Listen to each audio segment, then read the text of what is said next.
Good morning. Good morning to all of you that are watching online, and hello to our small groups, which will be watching this message series this week at their meetings. This is the fall kickoff of our first series of this year, in a sense, the time when those of you who were away or who were traveling for the summer, you're back. Kids are back, school is back, football is back. The Colorado game ended at 2:10 this morning. I know because I was still watching it in 2 overtimes. So if I seem a bit tired, that's why. And another thing is traffic is back. Yay! Here's something that I think I know about each of you. You want to be a good person. You want to be a kind person. You want to be a loving person. Here's something else I think I might know about you. As with me, there's room for improvement. We could all be better at loving people. We could all be better at treating people with respect and with kindness and with compassion. But there's a gap. There's always a gap. But here's the thing. That gap can become huge if we don't pay attention. And closing that gap begins by realigning ourselves with Jesus' teachings, which in large part asks us to see each other a bit differently. You see, we tend to see each other as the world sees us. We define people perhaps by their political opinions or their ethnicity or their income. The world pushes us to view people as Democrats or Republicans, as conservatives or liberals, as racists or anarchists. In short, the world drives us to dehumanize people into categories and classes and causes over which we stand apart as distinct, or in some cases feel even morally superior. But God does not judge anyone's worth in any of those ways. When we see people as God sees them, it is easier to love them as God loves them. The goal of this new series is to align our view of people with God's view. That's what's going on in this series. That's why it's called Realign. And we begin this journey by looking at a passage from the Gospel of Matthew. The story is introduced when Peter asks Jesus a question. He asked him, "Lord, if my brother sins against me, how often must I forgive? As many as 7 times?" Peter has heard Jesus talk many times about forgiving others. So now he wants to know what the limit is. In some ways, whether we like to admit it or not, so do we. Okay, I'll be nice. How nice do I have to be, and for how long?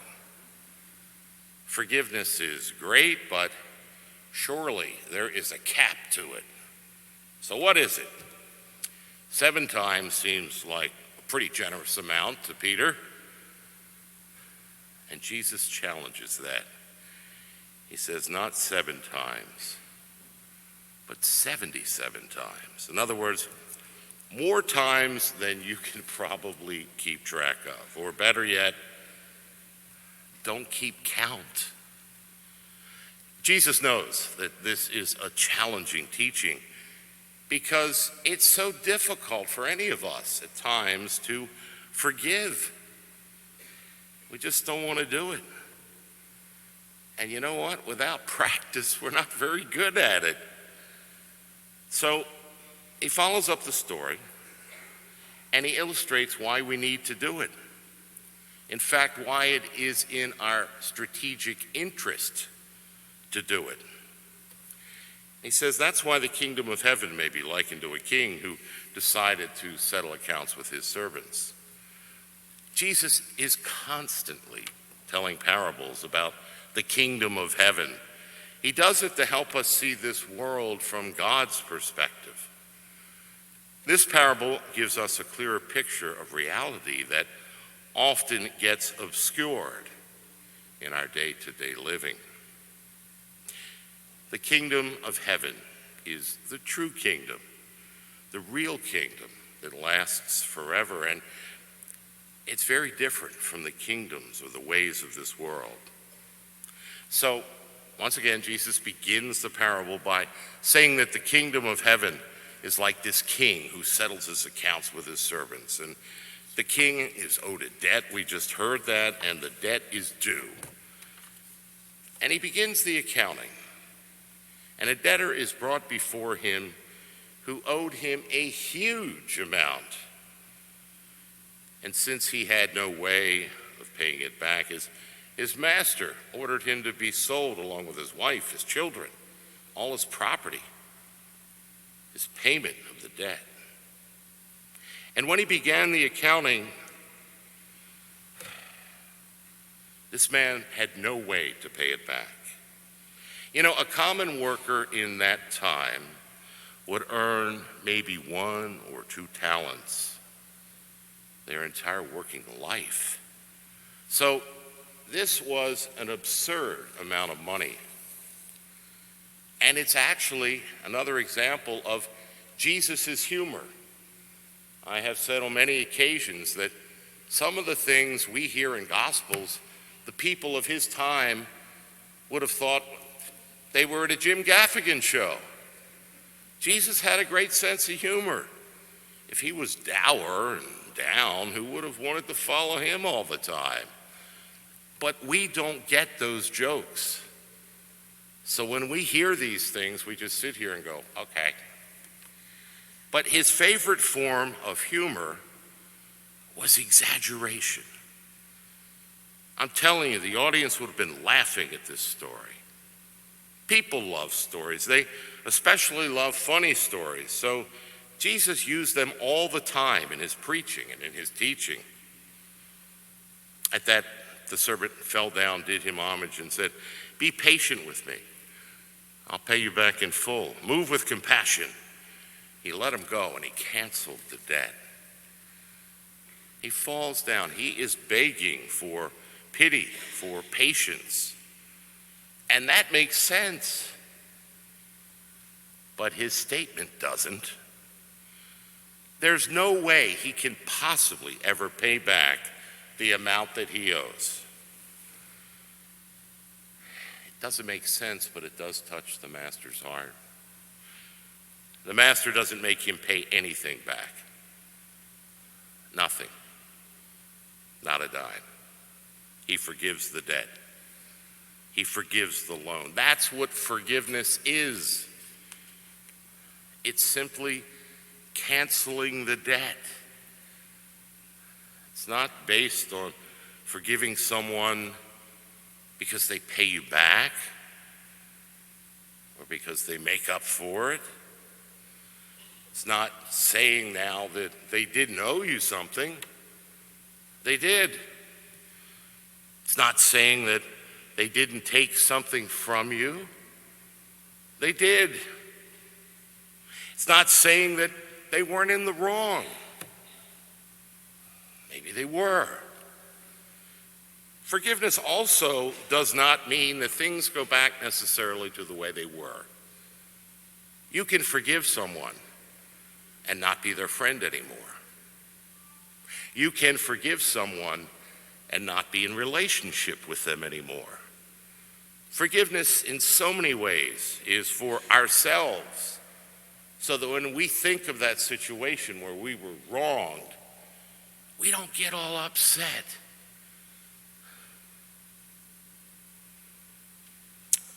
If someone had not wronged us, or at least we think they had, there wouldn't be anything to forgive. Forgiveness is saying that you are owed, but that the debt is canceled. And that should have been the end of the story in this parable. All's well that ends well. Servant owed a debt he couldn't repay. The master canceled the debt. All is good. Lesson learned. But Jesus' stories always have a twist. So this really is just the end of scene one. So the servant left, and he found one of his fellow servants who owed him a much smaller amount. He seized him. He started to choke him. He started demanding, "Pay back what you owe." Now, this is the servant who had just been forgiven this huge debt that he could have never repaid. And he went looking for him to deliberately deny this guy mercy, the very mercy that had been extended to him. He found his fellow servant who owed him much smaller. And when he demanded this, the fellow says, "Be patient with me. I'll pay you back." But he refused, and instead he had him sent to prison.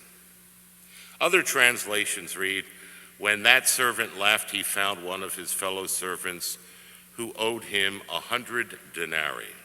100 denarii was exactly 1 day's wages for a day labor. In other words, it was an amount that the guy could have easily paid him back. And this just points out how extreme the hypocrisy is. So now the story moves to the third scene. When his fellow servants saw what had happened, they were deeply disturbed. They went to the master. They reported the whole affair.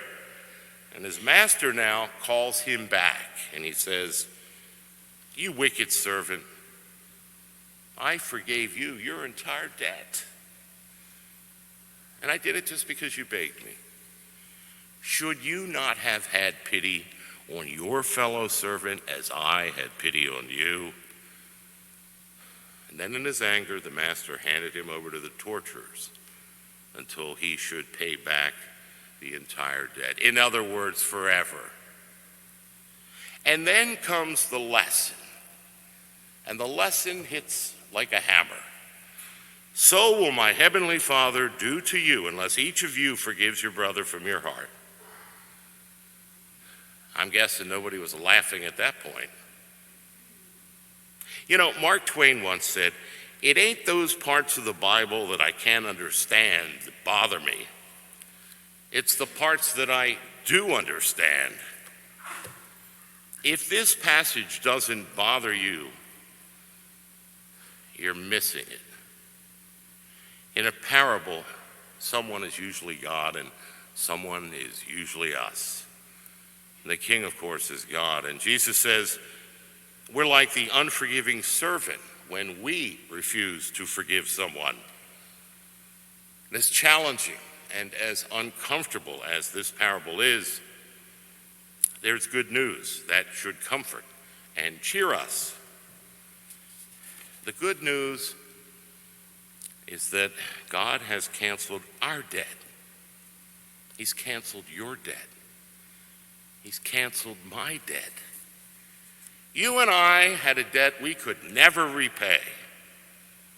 We have sinned against God over and over again. And we still do. And there's no way we can pay him back the debt that we owe. But in his love, in his compassion, in his mercy, he sent his son to die for us, to pay for our debt on that cross. He died for you. He died for me. Our debts have been canceled. But that truth gets obscured. We forget the truth of that situation. Like that first servant, we come here, we receive Eucharist. We're reminded that we're forgiven. And then we go find somebody that's wronged us and we demand payment. We forget that truth of our situation in view of what we are owed. Maybe somebody does owe you something. Maybe it's a lot. Maybe they've hurt you or offended you. Maybe what they say or support offends you. Maybe they've been stupid or selfish. They may owe you a debt that they can't or they won't pay. But just remember, that's you too. You owe a debt that you can't repay. Is there someone that you need to forgive whose debt you need to cancel? Maybe it's someone you know who keeps stating their opinion over and over again, and they're certain that they're right, and you are certain that they're dead wrong. Forgiving them does not mean that you agree with them. Forgiving them doesn't mean that they're right. Forgiving them doesn't mean that they have permission to keep doing it. Forgiving them means that you cancel the debt. As far as you are concerned, they don't owe you an apology. They don't owe you an explanation. They don't owe you anything. Cancel the debt. Don't focus on what you've lost or what you're owed. Focus on what you've been given. And focus on the fact that you have been forgiven.